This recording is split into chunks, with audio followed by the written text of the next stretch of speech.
And if you're not one of the little ones rushing downstairs, I'd invite you to turn in your Bibles, please, to the book of Luke.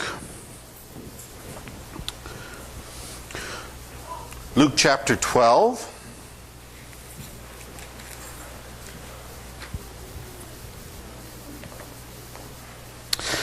And I want to start reading at verse 13. Luke chapter 12, verse 13. Someone in the crowd said to Jesus, "Teacher, tell my brother to divide the inheritance with me." Jesus replied, "Man, who appointed me a judge or arbiter between you?" Then he said to them, "Watch out. Be on guard against all kinds of greed. A man's life does not consist in the abundance of his possessions." And he told them this parable. The ground of a certain rich man produced a good crop. He thought to himself, "What shall I do? I have no place to store my crops." Then he said, "This is what I'll do. I'll tear down my barns and build bigger ones, and there I will store all my grain and my goods. And I'll say to myself, you have plenty of good things laid up for many years. Take life easy. Eat, drink, and be merry." But God said to him, "You fool, this very night your life will be demanded from you. Then who will get what you have prepared for yourself? This is how it will be with anyone who stores up things for himself, but is not rich towards God." Then Jesus said to his disciples, "Therefore I tell you, do not worry about your life, what you will eat, or about your body, what you will wear. Life is more than food, and the body more than clothes. Consider the ravens. They do not sow or reap. They have no storeroom or barn, yet God feeds them. And how much more valuable are you than birds? Who of you by worrying can add a single hour to his life? Since you cannot do this very little thing, why do you worry about the rest? Now consider how the lilies grow. They do not labor or spin.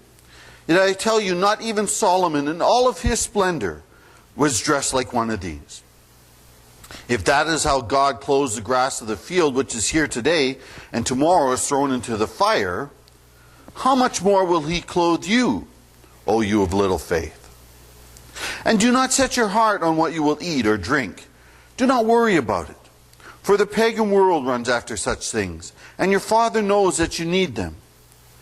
But seek first his kingdom, and these things will be given to you as well. Do not be afraid, little flock, for your Father has been pleased to give you the kingdom. Sell your possessions and give to the poor. Provide purses for yourself that will not wear out, a treasure in heaven that will not be exhausted, where no thief comes near and no moth destroys. For where your treasure is, your heart will be also. May God add his blessing to his word this morning. I came across some interesting facts this past week as I was getting ready for this sermon. And I found out that on average, every person is bombarded at least 1 hour of advertisement a day. So 1 hour of your day is just all about getting advertisement come your way, either through street signs and restaurants, shops, movies, magazines, concerts, sports events, schools, museums. I mean, even in our homes, you just walk around and there's always little symbols on your clothes that tell you that it's advertising to you about something.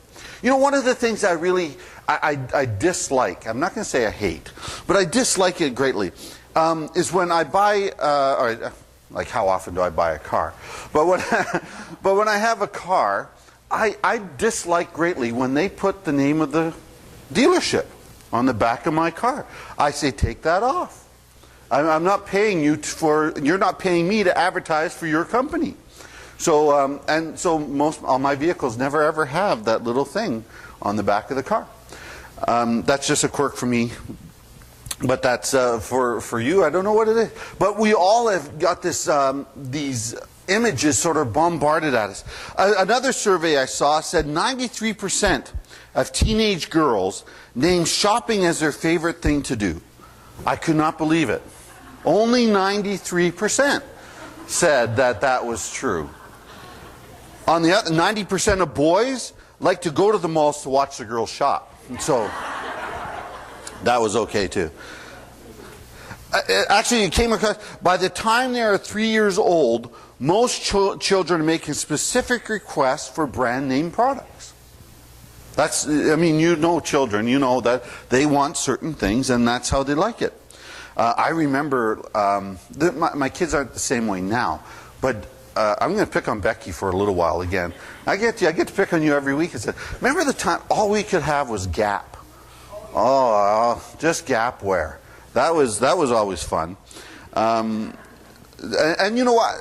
I mean, I think Becky comes by it honestly. I like wearing nice clothes as well. I like wearing designer stuff. I can't afford to. That's to go to the store. I love Winners.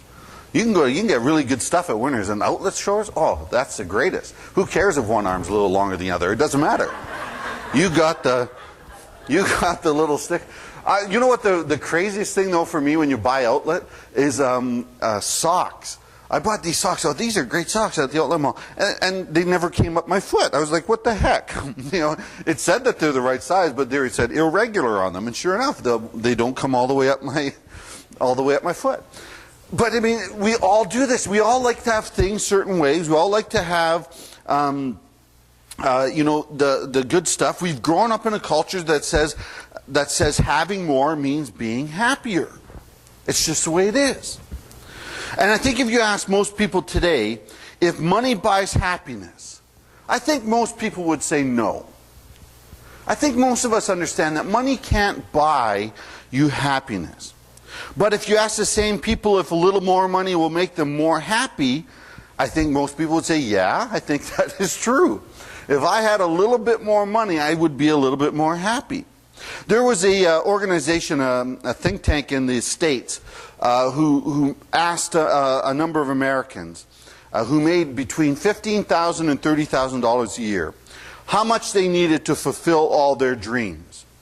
And from all of those people that they surveyed, most people said that they needed at least $50,000 to $60,000 in order to fulfill their dreams. Then they asked the people who were in that bracket, the $50,000 to $60,000, how much they thought they needed in order to fulfill their dreams. And most of those people said at least $125,000 a year, if not more. It comes back to, Karen and I have said this throughout the years. It doesn't matter how much money you make, you will spend more. The more money you make, the more money you will spend. People always think, oh, if I just had a little bit more money, I could save. Not likely. Because you will spend more. Because we tend to say, well, if I have more money, then I can get a better car. I can upgrade, my stereo system. I can get a bigger TV. I can have a bigger house. And we tend to add more debt. So it doesn't matter really how much money we have. We can always find ways to get rid of it in a hurry. Researchers have studied the relationship between money and happiness. And they've concluded, and I think most people here would agree, that money can buy you pleasure, but it can't buy you happiness. Money can buy you pleasure, but it can't buy you happiness. And there's a difference. Pleasure is a temporary release. The ability to take, a nice vacation, buy a better car, membership at a club. We can buy temporary things that make us feel good. But happiness comes from your experiences which you enjoy investing your mental and emotional energies. We are happiest when we are using those things rather than just getting stuff. And as we've gone through this message series on stewardship, how we take the things that God has given us and how we use it for His honor and for His glory. So we've looked at the stewardship of our time, of our talents, and our resources.